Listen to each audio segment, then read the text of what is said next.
नमस्कार दोस्तों, एक बार फिर से स्वागत है आपके अपने यूट्यूब चैनल पर। आज लेके आए हैं अपन 14 नवंबर से 20 नवंबर तक की करंट अफेयर्स की क्लास है।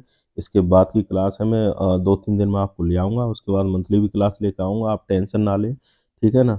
देखिए, अब त्रिशक्ति प्रहार युद्धाभ्यास, त्रिशक्ति प्रहार और युद्धाभ्यास है।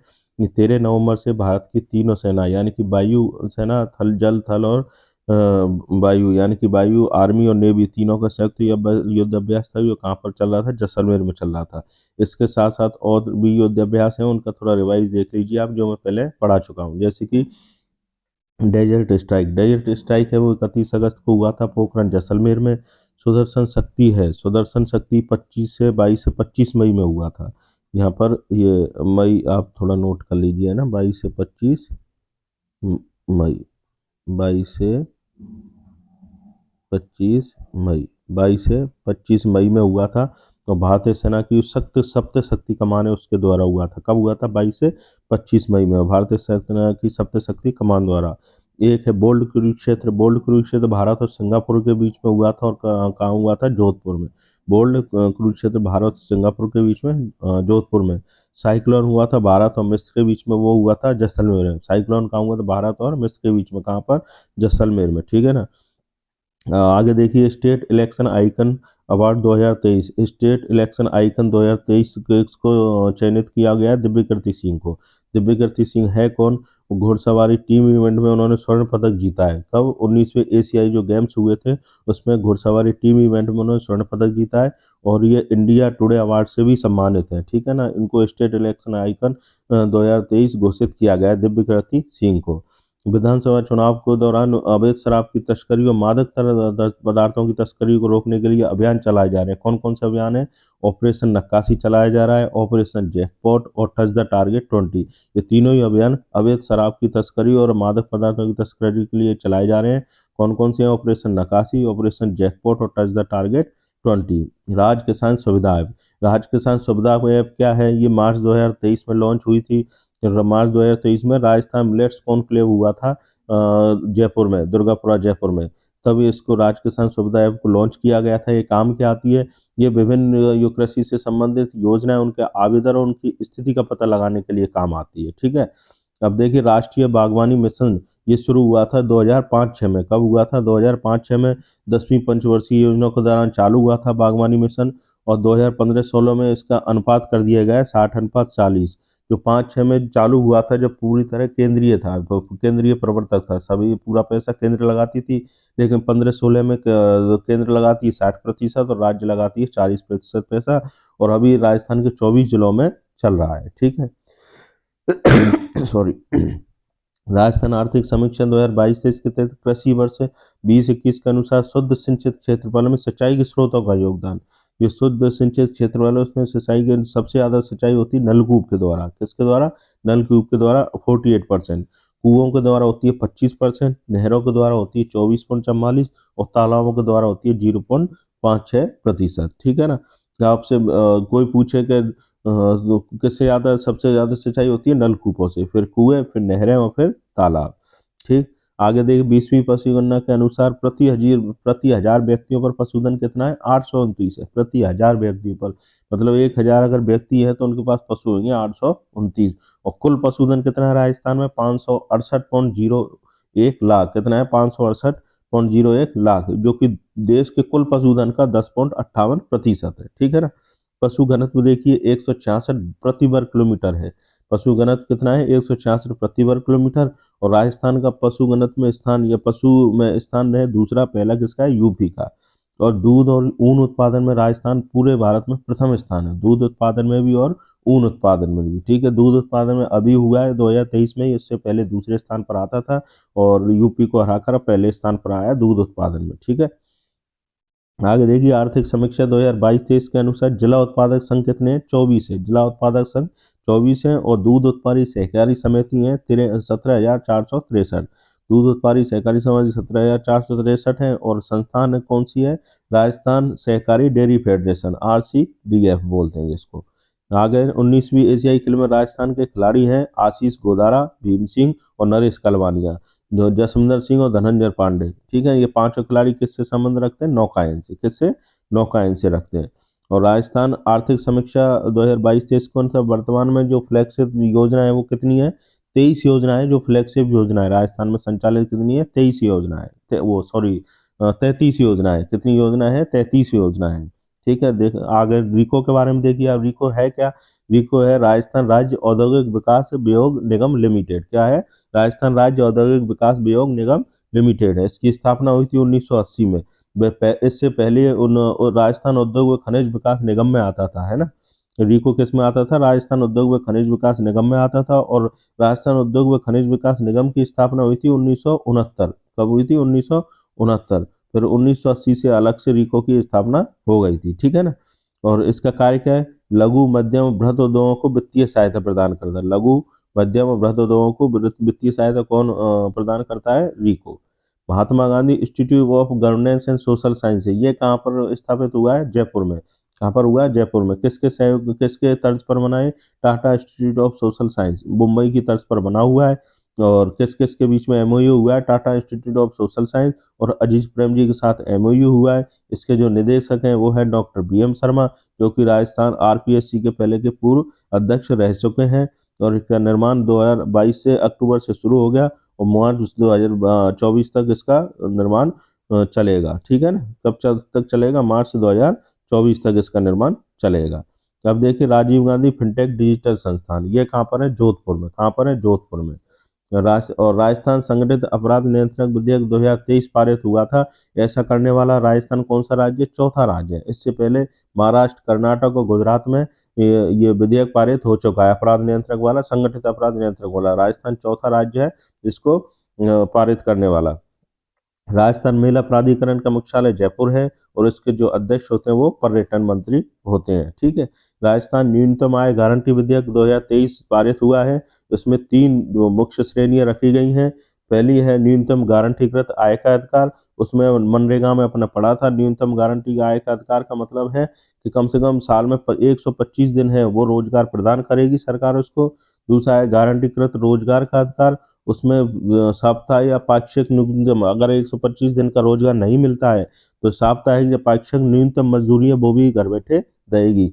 तीसरा है गारंटीकृत सामाजिक सुरक्षा पेंशन का अधिकार। ये 2024-25 से 2 किस्तों में 15% की वार्षिक वृद्धि होती रहेगी। ये न्यूनतम सुरक्षा, सामाजिक सुरक्षा पेंशन का अधिकार है। ये 3 गारंटीकृत विधेयक हैं जो 2023 में पारित हुए हैं, अगस्त 2023 में। सार्वजनिक राजस्थान सार्वजनिक भर्ती परीक्षा में अनुच्छेद साधनों की रोकथाम के संशोधन विधेयक 2023 के अनुसार न्यूनतम सजा है वो क्या क्या है? 10 वर्ष से आजीवन कारावास तक है, ठीक है। और राजस्थान मृत शरीर का सम्मान विधेयक 2023 पारित हुआ था। उसमें न्यूनतम जो सजा है वो 6 माह से 5 साल। अब मृत शरीर का सम्मान का मतलब है किसी के मृत शरीर को लेकर अपन हड़ताल या रोड पर बैठ जाएं या रोड जाम कर दें तो, और अपनी जो मांग है वो अनुचित हो तो अपनी सजा अपन को न्यूनतम 6 माह से लेकर 5 साल तक की हो सकती है, ठीक है। राजस्थान प्लेटफॉर्म आधारित गिग कर्मकार विधेयक 2023 लागू करने वाला राजस्थान कैसा कौन सा राज्य है? प्रथम राज्य है। गिग वर्कर कौन होते हैं? गिग कर्मकार या गिग वर्कर होते हैं जैसे फ्लिपकार्ट पे जो अपने डिलीवरी देने वाले होते हैं, या फिर जोमेटो वगैरह उस पर खाना डिलीवर करने वाले होते हैं, उनको बोलते हैं गिग वर्कर, ठीक है ना। और गिग वर्कर के लिए राजस्थान ने जो विधेयक लाया था, ऐसा करने वाला राजस्थान पहला राज्य है। इसके अनुसार विधेयक के अनुसार जो गिग कर्मकार कल्याण बोर्ड का भी ये गीत गीत नहीं है, गिर गई है ना, गिग है ये, गिग, ये गिग है, गीत हटा के यहाँ गिग लिख दीजिएगा, गिग। गिग गिग कर्मकार कल्याण बोर्ड का गठन होगा तो उसके सामाजिक सुरक्षा और कल्याण निधि है वो 200 करोड़ की स्थापना होगी, ठीक है। और राइट टू हेल्थ विधेयक पारित करने वाला भी राजस्थान देश का पहला राज्य है। इसके अनुसार इमरजेंसी में किसी भी निजी अस्पताल में अपन इलाज के लिए ले जा सकते हैं। अगर कोई हॉस्पिटल इलाज करने से मना करता है तो उसकी शिकायत करेंगे तो पहली शिकायत पर 10,000 से लेकर 25,000 तक उस पर जुर्माना लगा सकते हैं, ठीक है ना। सॉरी। दुबई में आयोजित साउथ एशियन चैंपियनशिप में ऋषभ जैन ने स्वर्ण पदक जीता था। तो ऋषभ जैन का जो संबंध है वो किससे है? बैडमिंटन से। किससे है? बैडमिंटन से। तो 16वीं विधानसभा चुनाव में कुल कितनी सीटों पर चुनाव होंगे अभी? होंगे क्या? हो गए 25 तारीख को राजस्थान में 16वीं विधानसभा के चुनाव संपन्न हुए थे। तो कितनी सीटों पर हुए थे? 199 सीटों पर। राजस्थान में कुल 200 सीट है, लेकिन चुनाव कितनी सीटों पर हुए थे? कितने सीटों पर हुए हैं? 199 सीटों पर। क्यों? क्योंकि करणपुर विधायक विधानसभा सीट है, वहाँ पर कांग्रेस प्रत्याशी है, उनका निधन हो गया था, जिसके कारण वहाँ चुनाव स्थगित कर दिए गए हैं। ये तीसरी बार हुआ है अभी ऐसा। 2013 में हुए भी हुआ था और 2018 में भी ऐसा हुआ था। उसके बाद तीसरी बार ये हुआ है। थोक मूल्य सूचकांक यानी कि WPI, इसका आधार वर्ष कितना है? 1999 2000 कितना है? 1999 2000। ये क्वेश्चन कई बार पूछा गया है और आगे भी पूछा जाएगा। इनके कुछ आधार वर्ष लाए मैं औरों के, उनको याद कर लेना, ये कभी ना कभी एग्जाम में पूछे जा सकते हैं। सदाबहार प्रश्न है ये, ठीक है ना, करंट के ही नहीं है, कभी भी पूछे, क्योंकि फिक्स है तो इसलिए कभी भी पूछे जा सकते हैं आने वाली एग्जाम में। एक है उपभोक्ता मूल्य सूचकांक यानी कि CPI, उनका आधार वर्ष है 2012।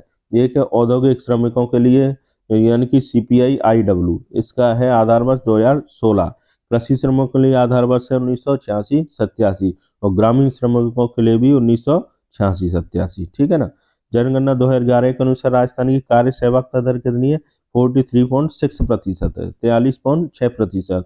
उसमें पुरुष कार्य सेवकता दर है 52.53%, महिला कार्य सेवकता दर है 33.47%, और ग्रामीण कार्य सेवकता दर है 45.94%, और शहरी कार्य सेवकता दर है 29.56%। ये कार्य सेवकता दर भी इम्पोर्टेंट है। राष्ट्रीय खाद्य सुरक्षा मिशन, राष्ट्रीय खाद्य सुरक्षा मिशन है, केंद्र प्रवर्तित है। केंद्र और राज्य का जो अनुपात है 2015-16 से 60-40 है। ये शुरू हुआ था 2007-8 से, 2007-8 से शुरू हुआ था, तो पूरी पूर्व पैसा कौन देता? केंद्र देता था। लेकिन 2015-16 में 60-40 हो गया, मतलब 60% केंद्र और 40% पैसा देगी राज्य सरकार। ये गेहूं और दलहन पर प्रारंभ हुआ था। और 12वीं जो पंचवर्षीय योजना है 2014-15 में, उसमें मोटे अनाजों को भी राष्ट्रीय खाद्य सुरक्षा मिशन में शामिल कर लिया गया था। मोटे अनाज में मक्का, जौ और वाणिज्यिक फसलें जैसे कपास, गन्ना ये हो गई, उनको शामिल कर लिया गया था। कब किया गया था? 14-15 में, यानी कि 12वीं पंचवर्षीय योजना में। शुरू कब हुई थी? 7-8 में, ठीक है ना। और 60-40 अनुपात कब रहा था? 2015-16 में, ठीक। राजस्थान में सर्वाधिक मतदाता वाला विधानसभा क्षेत्र कौन सा है? झोटवाड़ा है। कौन सा है? झोटवाड़ा है, जयपुर में। उसमें एक मात्र विधानसभा क्षेत्र है जिसमें 4 लाख से ज्यादा मतदाता हैं। और सबसे कम मतदाता है वो भी जयपुर की रही है, किशनपोल जो मतदाता विधानसभा क्षेत्र है वो सबसे कम मतदाता वाला है, ठीक है ना। तो विभिन्न योजनाएं हैं जो कौन कौन से वित्त प्रोवाइड कर रहा है, कौन कौन सी संस्थाएं जो वित्त देती हैं, कौन कौन से देश में वित्त प्रोवाइड करते हैं, जो उनको आप याद रखना। ये भी सदाबहार और बहुत इंपॉर्टेंट क्वेश्चन है। ये अभी RAS के एग्जाम में भी 1-2 क्वेश्चन इससे आए थे और हर एग्जाम में लगभग आते हैं, ठीक है। ADB यानी कि एशियन डेवलपमेंट बैंक, ये किस किस को पैसा देती है? ADB, एशियन डेवलपमेंट बैंक पैसा देती है राजस्थान शहरी क्षेत्र विकास कार्यक्रम, जो कि नवंबर 2015 से और मार्च 2023 तक चलेगा, और चला था। और अभी जो चल रहा है मार्च 2000, अभी ये कंप्लीट नहीं हुआ है, तो अभी पैसा दे रही है राज्य सरकार।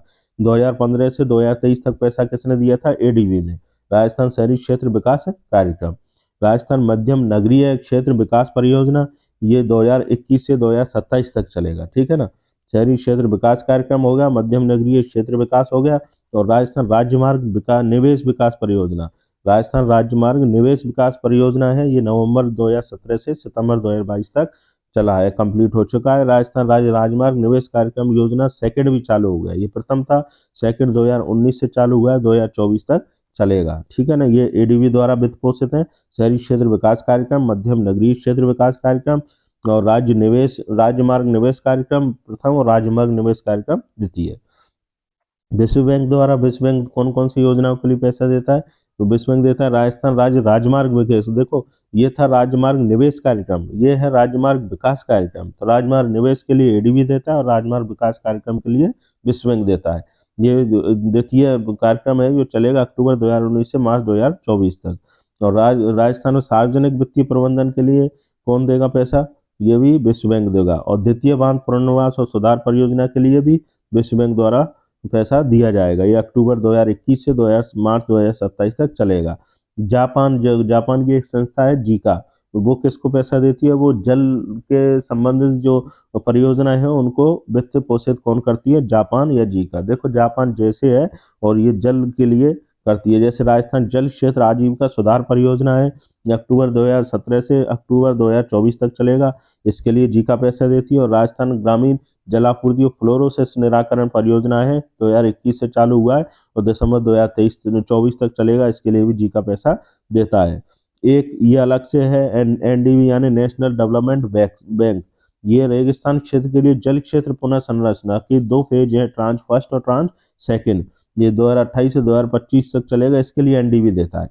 जो रेगिस्तान क्षेत्र के लिए जल क्षेत्र है, जल क्षेत्र पुनः संरचना, उसके लिए एनडीबी। और जो जल के जलापूर्ति फ्लोरोसिस और जल क्षेत्र आजीविका सुधार, इन दोनों के लिए देता है जी का। ठीक है, आगे देखिए, हस्तशिल्प एवं हथकरघा निदेशालय की स्थापना कहाँ की जाएगी?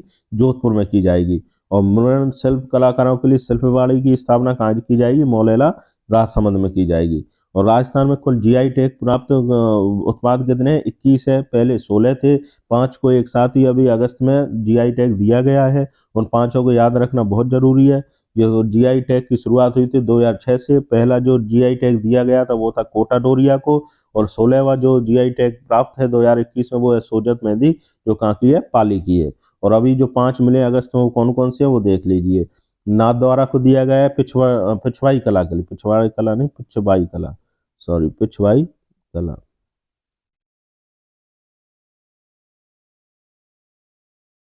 ये पीडीएफ निकालने में थोड़ी गड़बड़ हो जाती है। ये पिछवाई कला है, पिछवाई कला, ठीक है ना। नाथ पिछवाई कला नाथद्वारा ही फेमस है, उसको जीआई टैग दिया गया है। एक जोधपुर की जो बंदेज कला है उसको दिया गया है। उदयपुर की कोफ्तगिरी कला को, बीकानेर के कसीदाकारी और उस्ता कला, इनको दोनों को जीआई टैग दिया गया है। ये 5 को अगस्त में अभी दिया गया, उससे पहले 16 थे। और राजस्थान में मनाए गए विभिन्न उत्सव हैं, जो कौन कौन से हैं उनको एक बार देख लीजिए। चुनाव आयोग द्वारा अभी 16 नवंबर से 22 नवंबर को सतरंगी सप्ताह का आयोजन किया गया है। किसके द्वारा? चुनाव आयोग द्वारा। और सामाजिक न्याय अधिकारिता विभाग द्वारा 1 से 7 अक्टूबर को समाज कल्याण सप्ताह का आयोजन किया गया। सतरंगी नवंबर है, 16 से 22 अक्टूबर, 1 से 7 अक्टूबर को समाज कल्याण सप्ताह है। 1 से 7 अक्टूबर को ही 69वां वन्य जीव सप्ताह मनाया गया। और 13 से 15 अक्टूबर शरद रंग महोत्सव मनाया गया। किसके द्वारा? डेकल पे काउंसिल ऑफ राजस्थान द्वारा। 3 से 7 अगस्त को नेशनल हैंडलूम सप्ताह मनाया गया। ये 4-5 सप्ताह है, उनको याद कीजिए, कभी भी क्वेश्चन आ सकता है। आरबीआई द्वारा जारी रिपोर्ट 2022-23 के अनुसार जो 2022 से खाद्यान्न उत्पादन में सबसे बड़ा खाद्यान्न उत्पादन बढ़ा है। खाद्यान्न उत्पादन 2022 में बढ़ा है, ये बड़ा है, बढ़ा, इंक्रीज। खाद्यान्न उत्पादन कितनी वृद्धि हुई है? 8.1%, 8.1% की। 2022 में खाद्यान्न उत्पादन की जो वृद्धि हुई है वो 8.1% है, 8.1%। और निर्माण मजदूरों की दिहाड़ी है वो हुई है 393 रुपये। कितनी है? 393। मैन्युफैक्चरिंग सेक्टर में वृद्धि हुई है 4.98% की, 4.98 की। और देश में राज्य स्तर के सकल घरेलू उत्पाद में वृद्धि के मामले में राजस्थान कौन से स्थान पर है? 5वें स्थान पर है। कौन से स्थान पर है? 5वें स्थान पर। संत पीपा शोध संस्थान है, उसकी स्थापना की गई है एमएलएसयू यानी मोहनलाल सुखाड़िया यूनिवर्सिटी उदयपुर में। ठीक है, पुलिस प्रशिक्षण स्कूल है, से इसकी स्थापना हुई है सिलौरा गांव अजमेर में। और राजस्थान सिविल सेवा प्राधिकरण की स्थायी पीठ की स्वीकृति मिली है जोधपुर। ये क्वेश्चन भी आ चुका है। ठीक है ना। आपका बहुत बहुत धन्यवाद क्लास देखने के लिए। क्लास को देखते रहिए, चैनल को सब्सक्राइब करिए। क्लास अच्छी लगी तो प्लीज़ लाइक और कमेंट जरूर कीजिएगा, क्योंकि तभी मैं क्लास कंटिन्यू कर पाऊंगा। आपके लाइक और कमेंट मेरे लिए बहुत इम्पोर्टेंट है। ठीक है, थैंक यू।